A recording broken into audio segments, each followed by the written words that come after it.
Тийм шүү дээ танил хүн явж байна.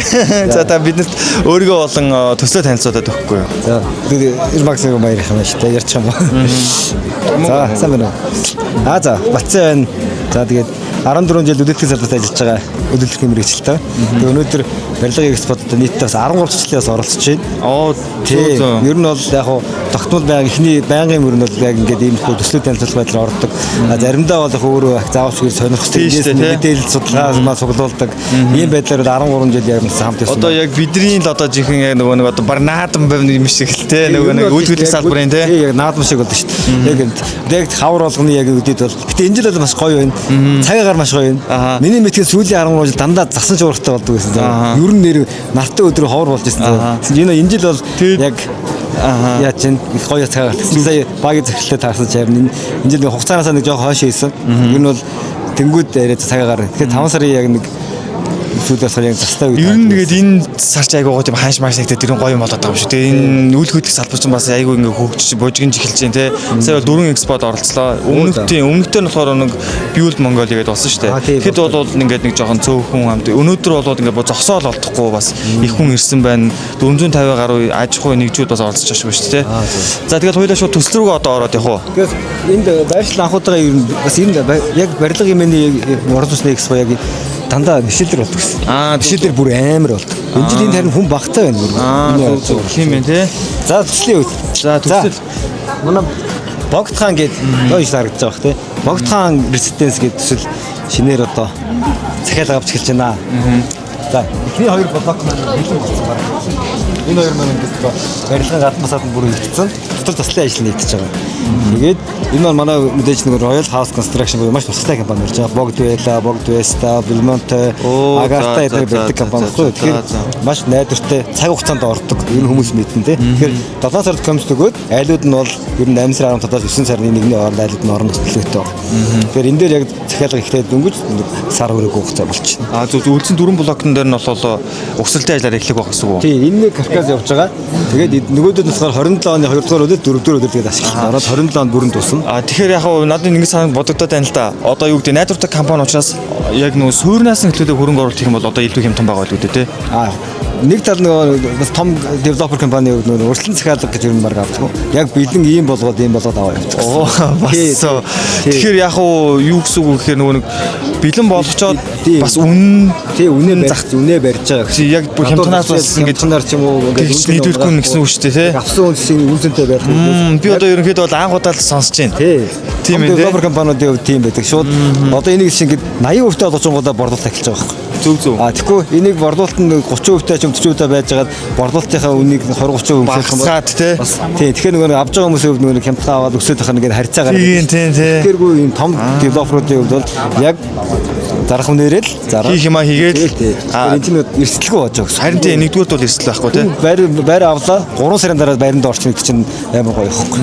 Тэгээ үнэн нь бол яг бас боломжийн яг мэдээж барилгын хувьд маш чанартай, бүрэн зутган бол металл хийцтэй, гадна тоглоомын толгойн талбай машин орохгүй, гүйлтийн замтай гэдэг бас төлөвлөлтийг бол маш гоё ичж байгаа. Ерөнхийдөө бол би солонгосоос удааг байгаа. Тэгээд нэг шүүмжлээд байгаа тал нь бол энэ машины зогсоолыг яг нөгөө ингэж айгу хамаагүй шийдсэн байдаг ч одоо манай дийлэнх барилгууд гэх юм бол тэр энэ харж байгаа хамгийн гоё яг надад одоо сэтгэл хүрж байгаа зүйл гэх юм бол яг энэ урталтаа ямар ч машины зогсоол байхгүй харагдаад байна л да тий. Ахлын дундаа тий.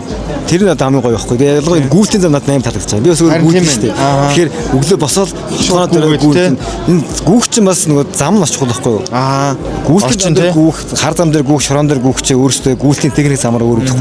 Тэнгүүдийн зориултын зам дээр гүөхт хүний гэмтэлтэй, бэртэл хүмүүс чинь бас нөгөө тушлахгүй бас нөгөө буруу зам дээр хатуу гүөх сурж баг гүөх чинь эрүүл мэндийн анхаарчаад бас бэртэл тохиол их байдаг байхгүй. Тэр энэ гүйлтийн зам бол маш гоё. Ингээл тойроод гүөх чинь хажуугаар нь хүүхдүүд ингээ явчихна гэдэг энэ маш гоё зүйл.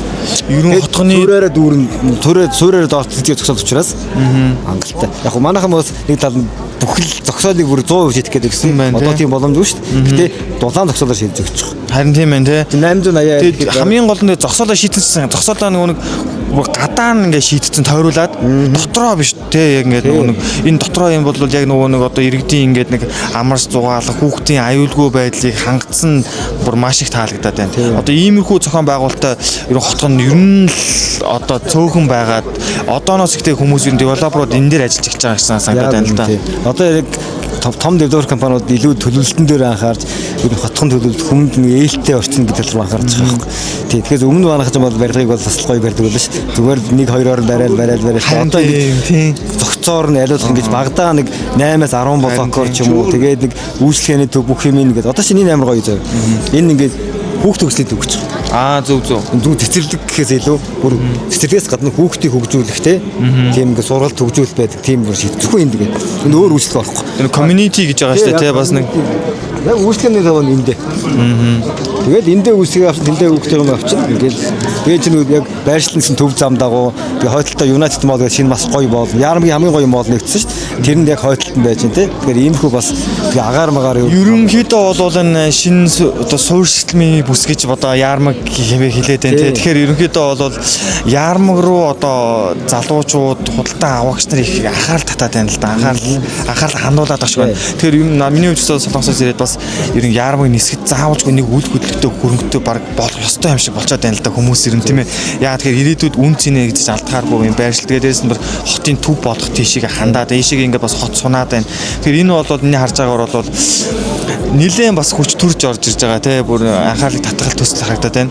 Тэгэхээр энэ метр квадратын үнэ хэд ямар хөө байгаа вүлээ.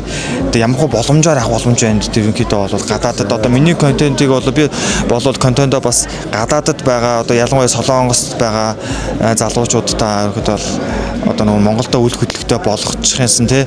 Одоо байрны урьдчилгааг нэг айтайхан нэг байртай тэр мэдээллийг өгөх гээд байгаа зорилго нь. За тэр бас төлбөрөөслүүдээс бас чухал тий. За хамгийн боломжтой гэсэн бүх нөхцөл байгаа юм. За одоо шинэ жижиг байруудыг бол юу гэдгийг ипотекийн зээлэнд манай энэ барилгын компани өөрөө оруулж өгч байгаа юм байлээ. За дээр нь урьдчилгаанд нь бартерт нь машин тэрэг авч байгаа юм байлээ. Тий. Тий 3 дугаар болохоор одоо үгүй ногоон зээл гэдэг л байгаа байхгүй. Тэр нь нэг сарын 1.3%. Одоо тэгэхээр ер нь бол санхүүгийн бүтээгдэхүүн дээр бол 1.1 бараг 5-аас доош бүтээгдэхүүн байхгүй байгаа шүү дээ. Тэгэхэд 1.3% гэдэг тийм ногоон зээл байгаа байхгүй. Тэрүүгээр том байруудыг 80-аас дээш метр квадраттай байруудыг авч болж байгаа. Тэгээд тодорхой хэмжээний бас богино хугацаанд хувааж төлөх байдлаар ашиглалтанд ортол ч юм уу те гэх юм ер нь бол бүх нөхцөлийг сонсож байгаа суугийн хатаа. Үнийн хувьд болохоор 4 сая 580 мянгаас 4 сая 980 мянга буюу давхрын сонголтоос хамаараад үнэ бас жоо хэлэлцэж байгаа. Нэгээс 4 давхрын чинь 4 сая 580 байдаг ч юм уу те. Тэгэнгүүтээ дундаж давхар нь бол 780 орчим. Тэгээд дээш болохоор 980 орчим. Тэгээд мэдээж кэшээр авч байгаа тохиолдолд тодорхой хэмжээний дискаунт байгаа.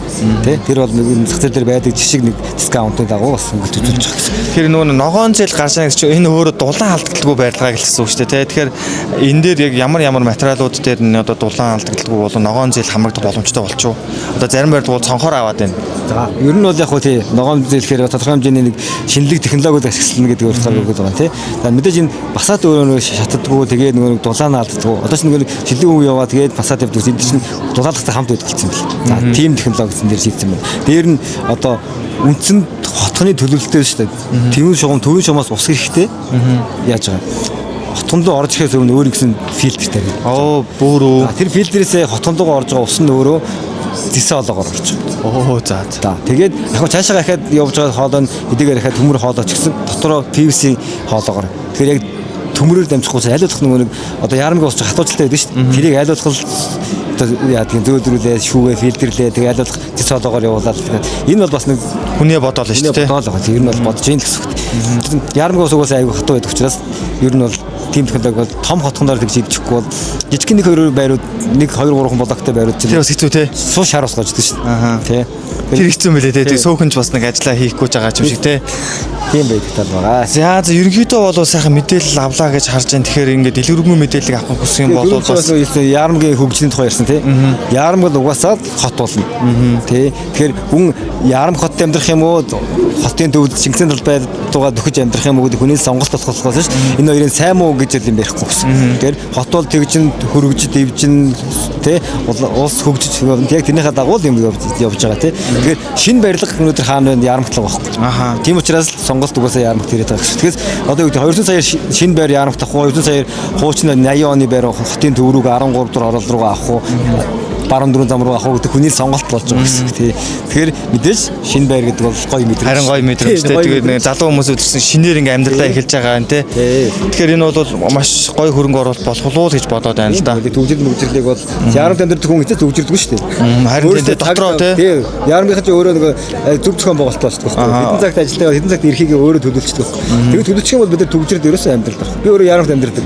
За. Ерөөсөө би төвжиж үзээ. Тэгээд хоёул удахгүй хөрш болох юм байна да бараг л.